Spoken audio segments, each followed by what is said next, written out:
Hello विद्यार्थियों, आज इस YouTube चैनल में आपका स्वागत है और अभिनंदन है। आज अपन अध्ययन करने वाले हैं कक्षा 10 का जो विज्ञान विषय है उसके बारे में। उसका जो पहला अध्याय भोजन एवं मानव स्वास्थ्य के बारे में। पिछले वीडियो के अंदर अपन ने इसके 3 भाग अपलोड कर लिए थे। आज इसका चौथे भाग के बारे में पढ़ेंगे। जो आज का टॉपिक रहेगा जल, इसको इंग्लिश में कहा जाता है वाटर। जल का मानव जीवन के अंदर क्या महत्व होता है, उसके क्या क्या उपयोग होते हैं, वो सारे इस वीडियो के अंदर पढ़ने वाले हैं, अध्ययन करने वाले हैं। तो जो जल है ये मुख्य रूप से किन किन जलाशयों या किन किन जगहों से प्राप्त होता है, जिन्हें स्रोत कहा जाता है, स्रोत कहा जाता है। तो मुख्य रूप से जो जल के स्रोत होते हैं, जहां से पानी प्राप्त होता है, पहला होता है नदियां। जितनी भी नदियां होती हैं उन सभी से जल प्राप्त होता है। दूसरी होती है झीलों से, और तीसरा जो इसका बिंदु होता है वो होता है भूमिगत जल।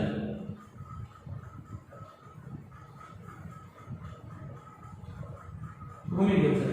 अब ध्यान से देखना विद्यार्थियों, इसके जो मुख्य रूप से जल के जो स्रोत होते हैं, जहां से जल प्राप्त होता है, वो होती है नदियां। बर्फ पिघल करके जो जल पिघल करके, बर्फ पिघल करके जो एक अविरल रूप से धारा चलती रहती है, जिसे नदियां कहा जाता है, वो जल का स्रोत होता है। दूसरी होती है झीलें। बरसात का पानी पहाड़ों के किसी एक भाग में जाकर के एकत्रित हो जाता है, और उस एकत्रित जल को बहुत ही अधिक मात्रा में जल एकत्रित होता है, जिन्हें झील कहा जाता है। तो जल वो झीलों से भी प्राप्त होता है। और तीसरा जो इसका भाग होता है वो है भूमिगत जल। भूमिगत जल का मतलब होता है भूमि से निकलने वाला पानी, भूमि के अंदर से निकलना, जैसे कुओं से निकल गया, बावड़े से निकल गया, नलकूप से निकल गया। तो ये जो स्रोत होते हैं उनको भूमिगत स्रोत कहा जाता है। तो इनसे निकलने वाले जल को भूमिगत जल कहा जाता है।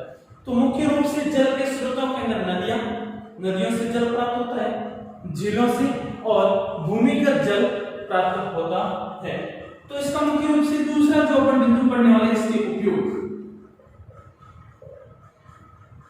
जल का उपयोग कहां कहां होता है, क्योंकि जल है ये मनुष्य के लिए बहुत ही महत्वपूर्ण है। तो उसके मनुष्य के प्रत्येक कार्य के लिए जल की आवश्यकता रहती है। तो मुख्य रूप से खाना बनाने में,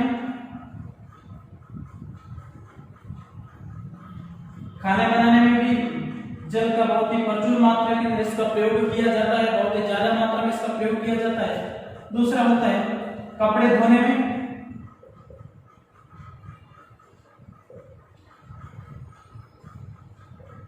कपड़ों को धोने के लिए भी जल की जरूरत पड़ती है, जल की आवश्यकता रहती है। तो कपड़ों को धोने के लिए भी जल की जरूरत रहती है। तीसरा है स्नान करने के लिए,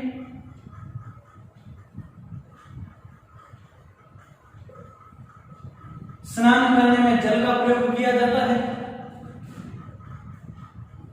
बर्तन धोने के लिए,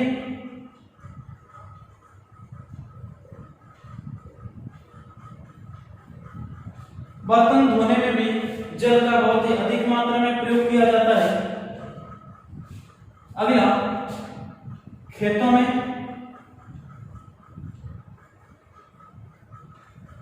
जितने भी प्रकार की जो फसलें जिसकी बुआई की जाती है, उनको वृद्धि करने के लिए, उनका विकास करने के लिए जल की बहुत ही अधिक मात्रा की जरूरत पड़ती है। तो जल का प्रयोग खेतों के अंदर भी उसका प्रयोग किया जाता है। कल कारखाना में,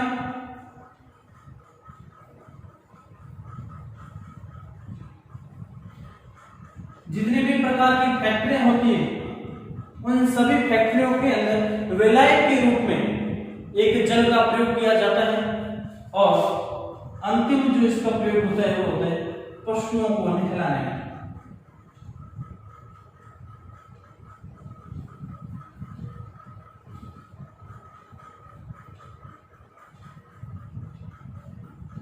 पशुओं को नहलाने में। तो विद्यार्थियों ध्यान से देखना, जल बहुत ही मनुष्य के लिए बहुत ही महत्वपूर्ण होता है और एक विलायक की तरह कार्य करता है। इसमें बहुत ही अत्यधिक मात्रा में ऑक्सीजन घुली हुई रहती है। वो ऑक्सीजन शरीर के अंदर जाकर के विभिन्न प्रकार के पदार्थों का या भोज्य पदार्थों का अपघटन करने के लिए जल की आवश्यकता रहती है। ये किन किन भागों से प्राप्त होता है, तो इनके स्रोत के बारे में जब अध्ययन करते हैं तो पता चलता है कि मुख्य रूप से नदियों से प्राप्त होता है। हिमालय के जो ठंडे स्थान जहाँ बर्फ पड़ती है वो बर्फ पिघल करके जल की एक अविरल धारा चलती रहती है जिसे नदियां कहा जाता है। उन नदियों से जल प्राप्त होता है। जिन्हें पहाड़ों के बीच का स्थान जहाँ बरसात का पानी इकट्ठा होता रहता है और एक बहुत अधिक मात्रा के अंदर जल इकट्ठा होता है जिसे झील कहते हैं, उन झीलों से जल प्राप्त होता है। और अगला जो भाग है भूमिगत जल, भूमि के अंदर से, चाहे वो कुओं के अंदर से निकाले, बावड़ी के अंदर से निकाले, नलकूप के माध्यम से निकाले, तो उस जल को भूमिगत जल कहा जाता है। तो जल है, इसका मतलब मनुष्य के जीवन के अंदर उसके कई उपयोग हैं, उसको उपयोग में लेते हैं। तो मुख्य रूप से मानव जीवन में खाना बनाने के लिए जल की आवश्यकता रहती है, कपड़े धोने के लिए जल की आवश्यकता रहती है, स्नान करने में, बर्तन धोने में, खेतों में पौधों को सिंचाई करने के लिए भी जल की आवश्यकता रहती है। कल कारखानों में जितनी भी फैक्ट्रियां होती हैं, उन फैक्ट्रियों में जितने भी उद्योग होते हैं, उन सभी उद्योगों के अंदर जल की आवश्यकता रहती है। और अगला है पशुओं को पिलाने में और पशुओं को नहलाने में। तो मुख्य रूप से 7-8 प्रकार के उपयोग होते हैं जो मानव जीवन के लिए बहुत ही जरूरी होते हैं। तो अगला जो इसके बारे में जब अध्ययन करें तो जो जल है ये पदार्थ के अलग अलग अवस्थाओं के अंदर पाया जाता है। तो जल ये पदार्थ की तीनों अवस्था के अंदर मुख्य रूप से पाया जाता है। तो जल की कौन कौन सी अवस्थाएं होती है इसके बारे में अध्ययन करते हैं। एक बार इन सभी का एक स्क्रीनशॉट ले लीजिए, अन्यथा आपके पास अगर रफ कॉपी है तो आप उसको नोट कर लीजिए, जल्दी से कर लें।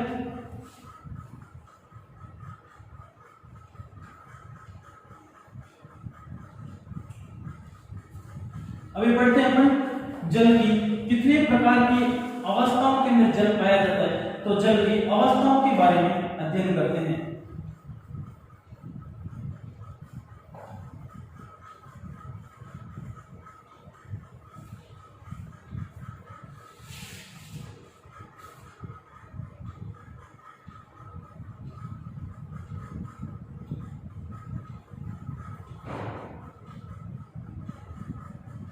जब जल की अवस्थाओं के बारे में अध्ययन करें तो यह जल है पदार्थ की तीनों अवस्थाओं के अंदर पाया जाता है। तो तीनों अवस्थाओं में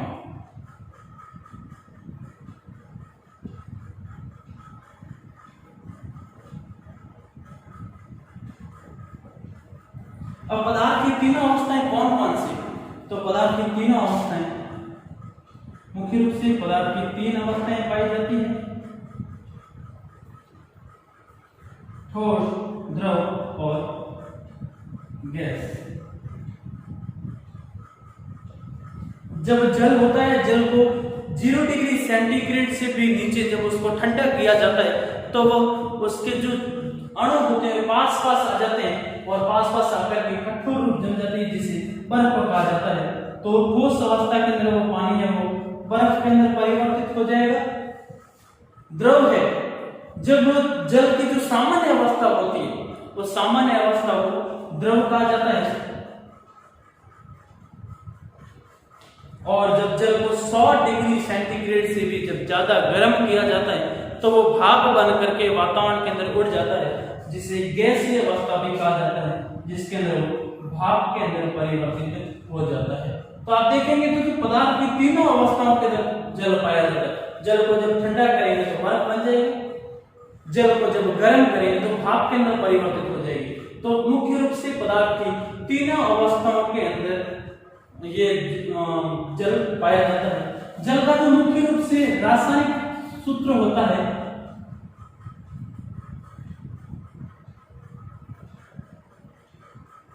वो होता है H2O, जिसके अंतर्गत ऑक्सीजन का 1 परमाणु, हाइड्रोजन के 2 परमाणु मिलकर के जल के एक अणु का निर्माण करता है।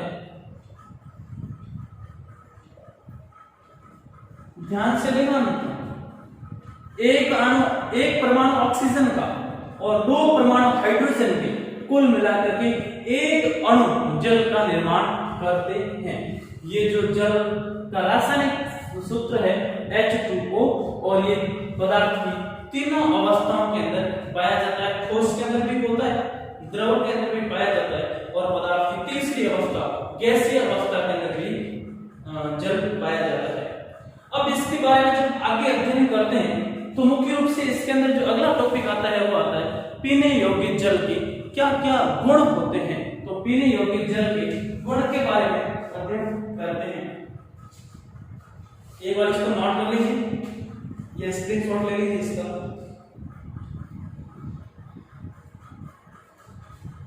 तो आगे हम अध्ययन करते हैं पीने योग्य जल के क्या क्या गुण होते हैं।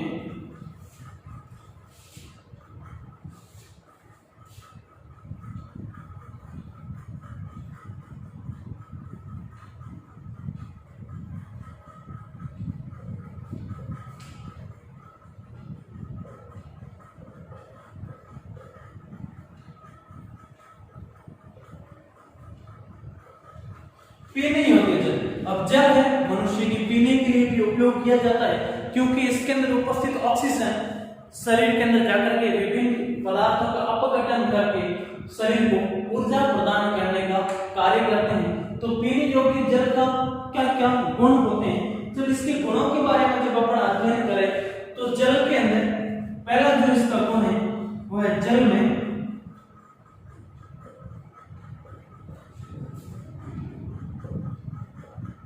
आंखों से दिखने वाले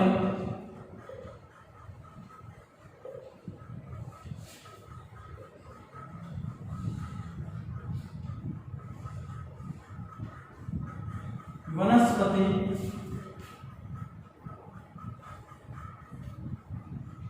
उपस्थित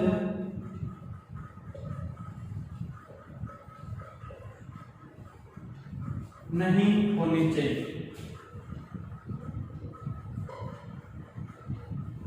ध्यान से देखना, जो पीने योग्य जो जल होता है उसके अंदर आंखों से दिखने वाली वनस्पति या कूड़ा करकट या कचरा उपस्थित नहीं होना चाहिए। आंखों से दिखने वाले, आंखों से भी छोटा अगर कचरा है तो उसको साफ करके उसका प्रयोग किया जाता है, लेकिन आंखों से दिखने वाली जो वनस्पति होती है वो उसके अंदर उपस्थित नहीं होनी चाहिए। अगला है शरीर को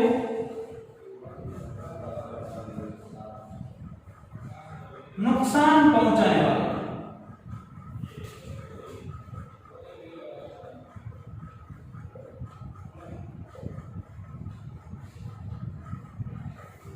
सूक्ष्म जीव उपस्थित नहीं होना चाहिए।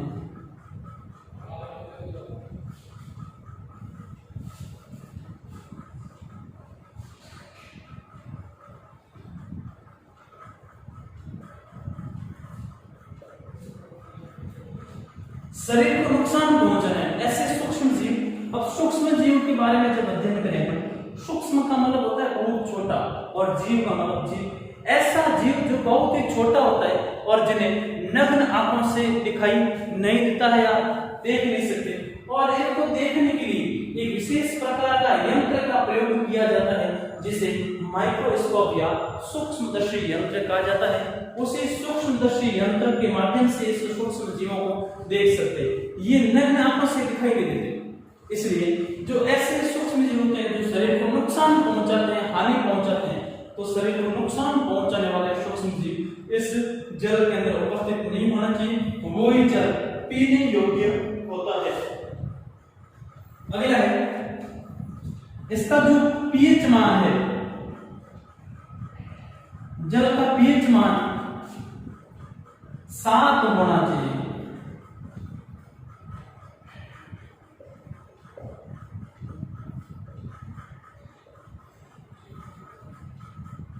इसका जो पीएच मान होता है, पीएच मान का मतलब होता है पावर ऑफ हाइड्रोजन। किसी भी विलयन के अंदर उपस्थित हाइड्रोजन आयनों की सांद्रता को ये पीएच कहा जाता है। किसी भी विलयन के अंदर उपस्थित हाइड्रोजन आयनों की सांद्रता को उस विलयन का पीएच कहते हैं। तो पीएच मान, इस जल का जो पीएच मान है वो 7 होना चाहिए। अब 7 का मतलब क्या? एक पीएच स्केल होती है पीएच मापने के लिए, जिसका पीएच मान 7 से कम होता है वो होता है अम्लीय प्रकृति की। और जिसका पीएच मान 7 से अधिक होता है वो उसकी प्रकृति अधिक क्षारीय है, और जिसका पूर्ण रूप से जिसका पीएच मान 7 होता है उसकी प्रकृति उदासीन होती है। तो जो जल की जो प्रकृति होनी चाहिए पीने योग्य जल की, उसकी जो प्रकृति है वो उदासीन होनी चाहिए और उसका पीएच मान 7 होना चाहिए, वही पानी होता है या वही जल पीने योग्य होता है।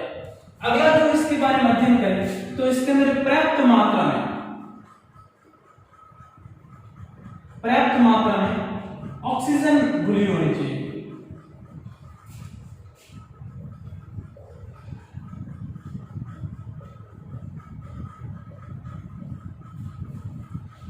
तो ये मुख्य रूप से 4 प्रकार के जो गुण हैं ये पीने योग्य जल के गुण होते हैं।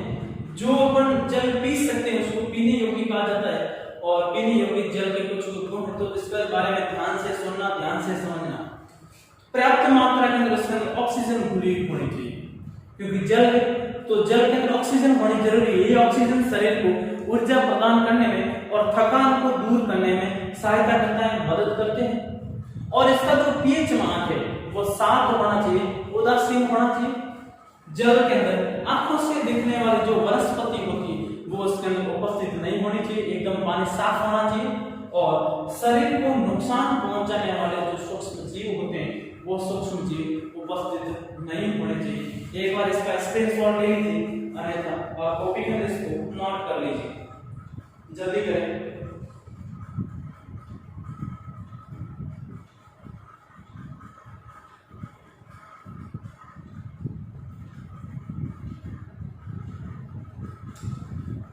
अगर आप जल के अगला टॉपिक अध्ययन करते हैं, ये जो जल होता है ये मानव शरीर के लिए आवश्यक क्यों होता है, शरीर के लिए आवश्यक क्यों है, क्यों जरूरी है, इसके बारे में अध्ययन करते हैं। मानव शरीर के लिए जल की आवश्यकता क्यों होती है।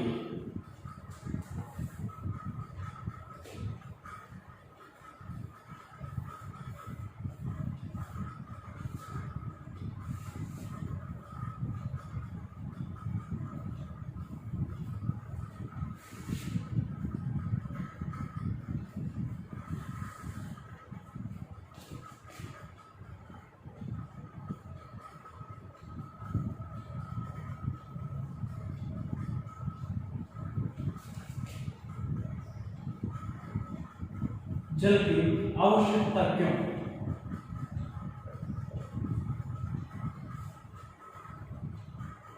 तो हम इसके बारे में अध्ययन करते हैं।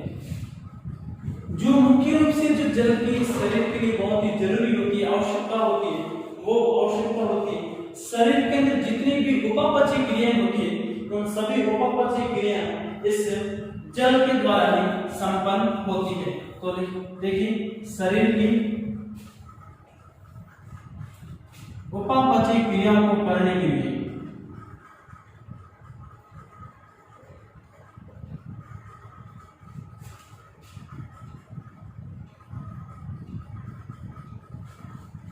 शरीर के अंदर जब शरीर की जो उपापचय क्रिया होती है उस उपापचय क्रियाओं को करने के लिए जल की आवश्यकता रहती है। जैसे पाचन की क्रिया हो गई, श्वसन की क्रिया हो गई, परिसंचरण की क्रिया हो गई, वह सारी कोशिकीय की क्रियाओं के लिए जल की शरीर को बहुत ही अत्यधिक मात्रा के अंदर आवश्यकता रहती है। शरीर से जहरीले पदार्थ या अपशिष्ट पदार्थ कह सकते हैं, जहरीले या अपशिष्ट पदार्थों को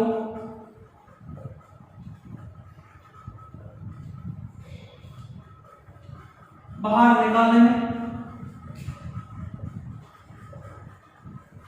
शरीर के अंदर अपशिष्ट पदार्थ जो शरीर को नुकसान पहुंचाते हैं, हानि पहुंचाते हैं, वे पदार्थ जो शरीर को बहुत ही नुकसान पहुंचाते हैं उन्हें अपशिष्ट पदार्थ कहा जाता है। तो अपशिष्ट पदार्थों को शरीर से बाहर निकालने के लिए जल की बहुत ही मात्रा रहती है, बहुत ही अत्यधिक मात्रा रहती है। तो अपशिष्ट पदार्थ चाहे उत्सर्जन क्रिया के लिए पसीने के रूप में हो, चाहे आंसुओं के रूप में हो, चाहे मूत्र के रूप में हो, उन सभी के लिए जल बहुत ही जरूरत या आवश्यकता रहती है। अगला है शरीर रोग मुक्त रहता है।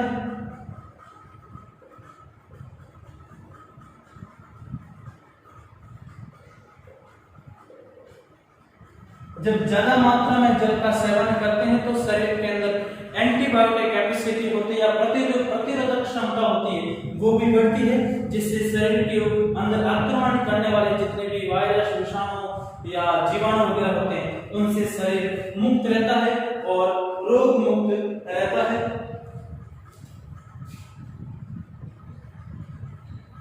शरीर में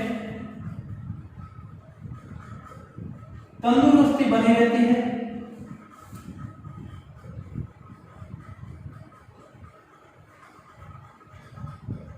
जल का सेवन करने से शरीर हष्ट-पुष्ट रहता है, चुस्ती बनी रहती है, तंदुरुस्ती शरीर के अंदर बनी रहती है, जिससे शरीर को ऊर्जा मिलती रहती है, शरीर कार्य करने में बहुत ही ज्यादा कार्यशील रहता है। शरीर में थकान का एहसास नहीं होने देता जल।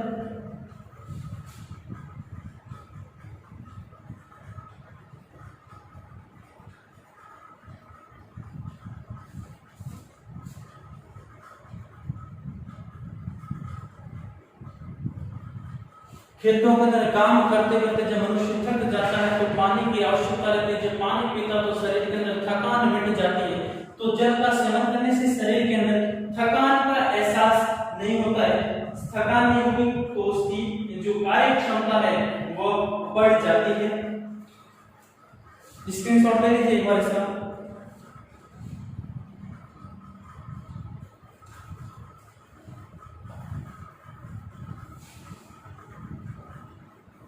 अगले, शरीर के अंदर प्रतिरोधक क्षमता बनी रहती है। जल का सेवन करेंगे तो शरीर के अंदर जो प्रतिरोधक क्षमता होती है वह बनी रहती है।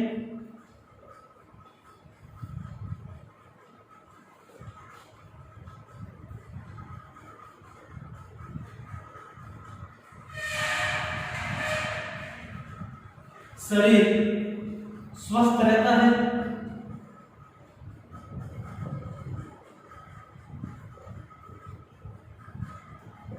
जल का सेवन करते हैं तो शरीर के अंदर उपस्थित जितने भी अपशिष्ट पदार्थ होते हैं वो बाहर निकल जाते हैं। अपशिष्ट पदार्थ बाहर निकलने से शरीर स्वस्थ रहता है, बीमारियों का खतरा कम हो जाता है।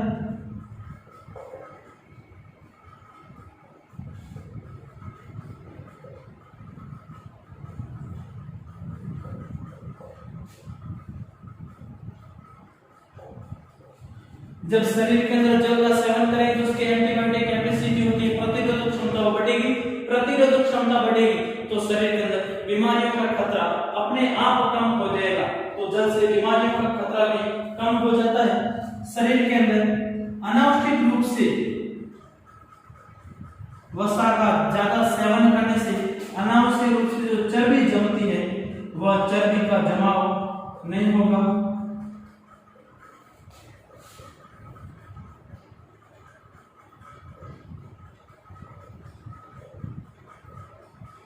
मुख्य रूप से जब जल का सेवन करते हैं तो शरीर के अंदर अनावश्यक रूप से जो चर्बी जमती है वह चर्बी का जमाव भी शरीर के अंदर नहीं होता।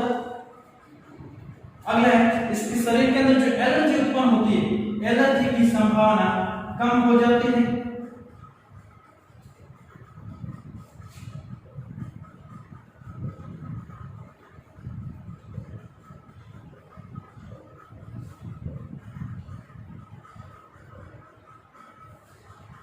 शरीर के अंदर उत्पन्न होने वाली किसी कारणों से जैसे एलर्जी होती है, उससे एलर्जी भी शरीर के अंदर जब जल की आवश्यकता पूरी होती है तो जल शरीर के अंदर एलर्जी की संभावना भी कम हो जाती है।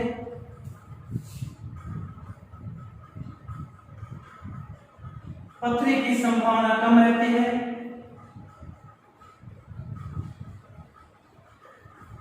तो ये मुख्य रूप से शरीर की इसकी बहुत ही ज्यादा मात्रा में आवश्यकता रहती है जल की।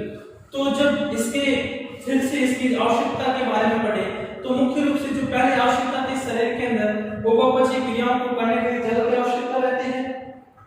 शरीर के अंदर अपशिष्ट पदार्थों को शरीर से बाहर निकालने के लिए जल की आवश्यकता रहती है। शरीर के अंदर थकान का एहसास नहीं होने देता। जब थकान को मिटाने के लिए जल की शरीर के अंदर आवश्यकता रहती है। शरीर रोग मुक्त रहता है। शरीर के अंदर प्रतिरोधक क्षमता बनी रहती है। शरीर स्वस्थ रहता है, बीमारियों का खतरा बहुत ही कम हो जाता है। अनावश्यक रूप से शरीर के अंदर जो चर्बी का या वसा का जमाव होता है वो जमाव नहीं हो पाता, जल की आवश्यकता पूरी होने पर शरीर के अंदर एलर्जी की संभावना कम हो जाती है और पथरी जमने की संभावना भी कम हो जाती है।